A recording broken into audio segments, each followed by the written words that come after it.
Hello, I'm Boyd. Whether I am at home or on the road in my travel trailer, I love cooking outdoors on my Blackstone griddle.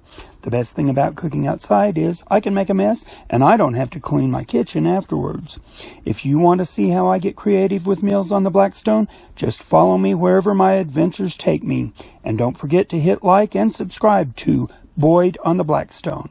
I'm going to start making pizza dough. It's actually a 2-day process because the first day I'm going to make the Poolish. The Poolish is more or less the pre-fermented dough that then I'll add to the flour and water tomorrow to make the actual pizza dough balls. I'm going to make enough for 4 12-inch pizzas, and they're going to be very, very good. And what we're going to use today is 00 flour, warm water, yeast, and honey, because you got to feed the yeast. So what I'm going to do first is I'm going to turn on my scale because I weigh my flour and water, weigh all my ingredients. And I need 120 grams of 00 flour. So let me get in here and sprinkle in what I think is going to be 120. That's about half, a little more than half. It's easier to put in than take out. Now I have 120 grams of flour measured out. Time to move that. And I will add my container for the water and tear that out. And I'm going to add 120 grams of water.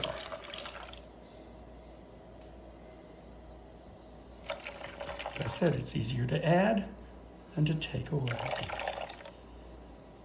So this is 100% hydration in this Poolish.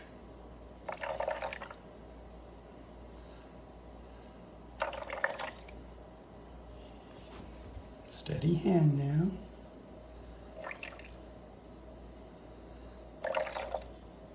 Oh, hit it right out. And then I'm going to add 2 grams of yeast, active yeast. 2 grams. Now it's time to add 2 grams of honey. We don't want to make it too sweet, but we do have to feed the yeast.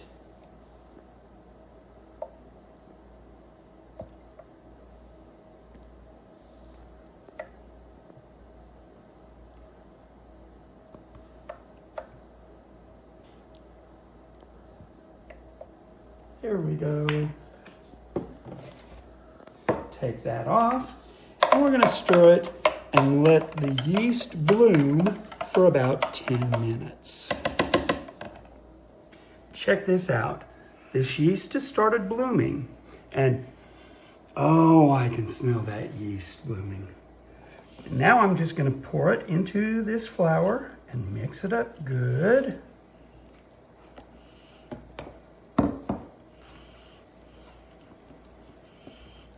You can see how wet this is. So it's not really dough. It's 100% hydration, but it'll be great for tomorrow's pizza dough. What I'm going to do now is set this aside on the counter for 1 hour and then put it in the refrigerator overnight. So it'll stay here 1 hour, and then I'll put it in the fridge for 16 to 24 hours. So here we have our Poolish from last night. See how nice and bubbly it is? I also have 280 grams of warm water, 500 grams of the 00 flour, and 16 grams of salt here in this bowl that I have mixed up together. So what I'm going to do is take this 280 grams of water, pour it into the Poolish, makes this really wet mixture. kind of break up the Poolish.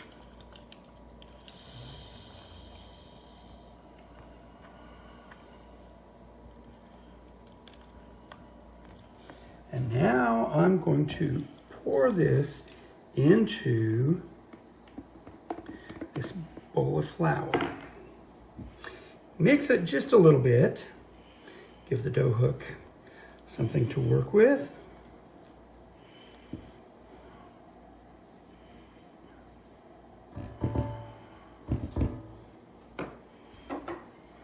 I'm going to put it on the stand mixer. And you can do this next part by hand, kneading this by hand, but I love using my KitchenAid. And I'm going to let this mix for 8 minutes.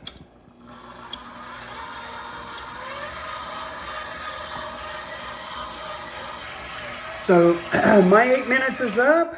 I'm just going to shut that off, and I'm going to cover this and let it rest for 15 minutes.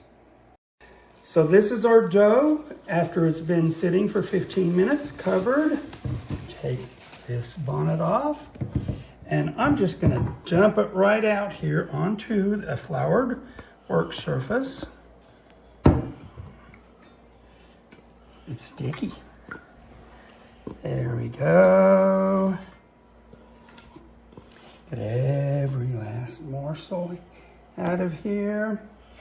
And then we're just going to kind of work this dough. Let me kind of spray my fingers down, my hands down, with a little olive oil. And we're going to just kind of form this into a nice smooth ball.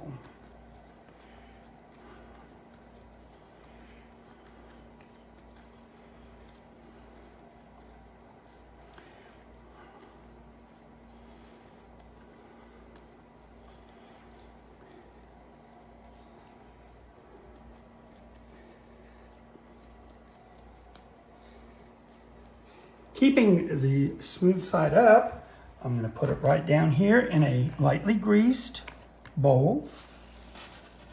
And we're going to set that aside for about 20 minutes to an hour. So 1 hour is up after proofing this dough. So I've created a proofing pan here with a little bit of semolina flour at the bottom to keep it from sticking. I'm going to divide this dough into fourths, 4 dough balls. That's 253 grams each. And yes, I'm going to weigh those out on my scale. So first of all, I'm going to pick this up and get it shaped and keep that top upright. Okay, let me get a little bit of this oil on my hands. Keeping the dough upright.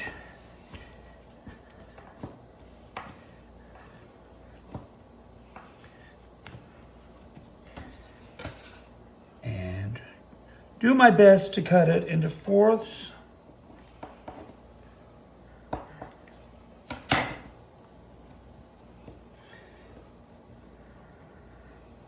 Keeping the top up.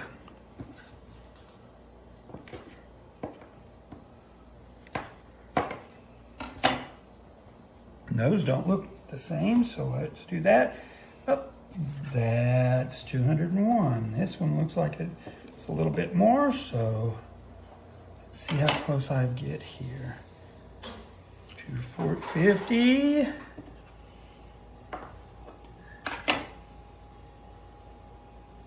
55.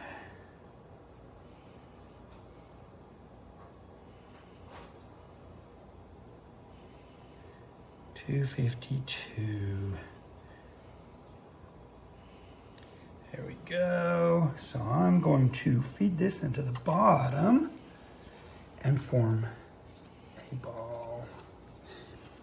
Like I said, we're going to keep that smooth side up. Put that one right there. Let's check the weight on this one. I got that one right at 253.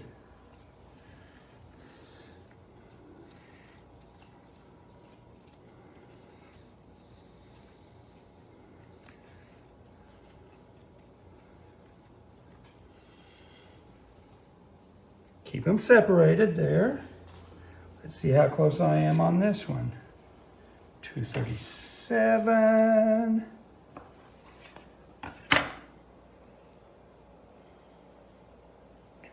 244.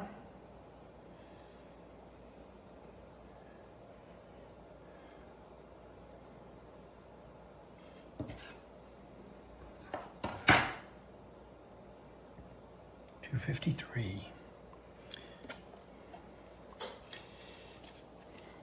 Incorporate that dough into the bottom and keep it going like this and form a tight seal. Check that out right on the top. And this goes in this corner. This is close. Right at 253 each. That's going to make my pizzas 12-inch pizzas, all consistent. Okay, so now what I'm going to do is I'm going to take some of this semolina flour and sprinkle on the top just to keep it from drying out. Take the top on my proofing box and set the box aside for 2 more hours to let these individual dough balls rise. Hey, it's now time to shape our pizza doughs. Now, I always cook mine on a pizza screen because it just launches easier. But the first thing you've always got to remember using one of these pizza screens is to spray it down really good. Now, I've already sprayed it, so I'm not going to do that now. But I am going to get my first dough ball out. Ooh, look how pretty those are. Very carefully pull one of these out.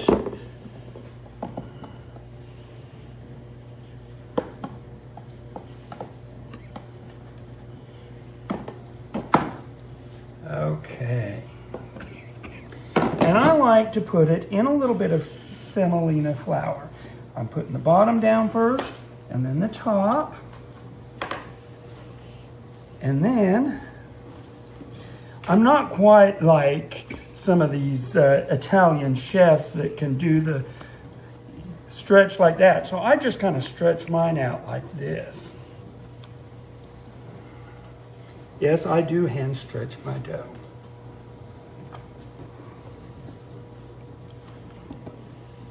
And I'm going to try to get this to be about 12 inches, which is about what this screen size is.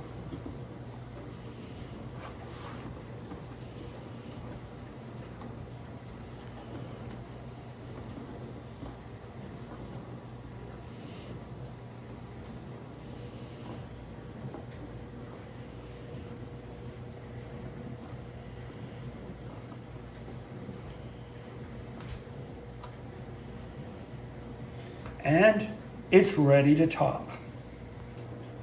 So I'm going to make 4 different pizzas. I've got 4 different dough balls. The first pizza I'm going to make is a Mediterranean pizza. So that's some of the ingredients I have for that. The base is going to be a basil pesto right there. And then I've got Kalamata olives, sun-dried tomatoes, artichoke, and red onions for that one, with a little, of course, feta cheese and mozzarella cheese. Second one I'm going to be doing is going to be a supreme pizza. I'm going to use a homemade pizza sauce that I have made using fresh tomatoes, basil, herbs, and I'll put that down as the base. And then I'm going to use bacon and ham and pepperoni and homemade sausage for that one. I'm going to add mushrooms, a little bit of red onion, and some peppers, and of course, mozzarella cheese for that one. The third one is going to be my Thai chicken pizza. that Thai chicken pizza is going to start with a base of sweet chili sauce. And then we're going to do chicken, red onions, bacon. I might add some mushrooms in that one. And of course, we'll have the mozzarella cheese. I love these little mozzarella balls. And then the shredded mozzarella. Usually I would want to shred my own mozzarella cheese, but you know what? I was going to go with this low moisture from Best Choice or Good Value or whatever, or with the cheap stuff. It still makes a good pizza. My fourth and final pizza is a special one. I got fresh figs the other day, which is unusual. So I have had a fresh fig and Gorgonzola and bacon pizza before, and that is so good. So it has those ingredients: figs, bacon, Gorgonzola cheese, but the base I used for that is fresh fig preserves, and these are a local product for us. So anyway, I'm going to go ahead and build the Mediterranean pizza now. So start out with a little bit of basil pesto. Now, a little bit goes a long way. Get that up to the edges and spread, spread, spread. So now I'm going to launch this Mediterranean style pizza. So we're launching the Supreme. Notice that I've still got the screen on there.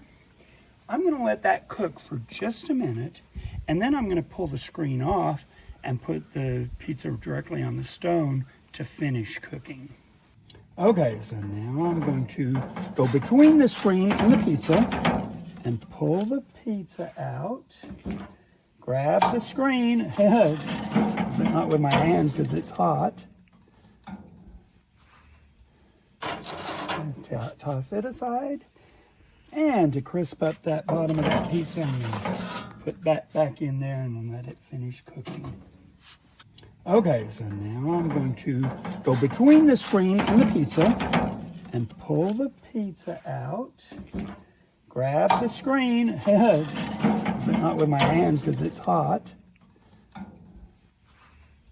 And toss it aside. And to crisp up that bottom of that pizza, I'm going to put that back in there and let it finish cooking.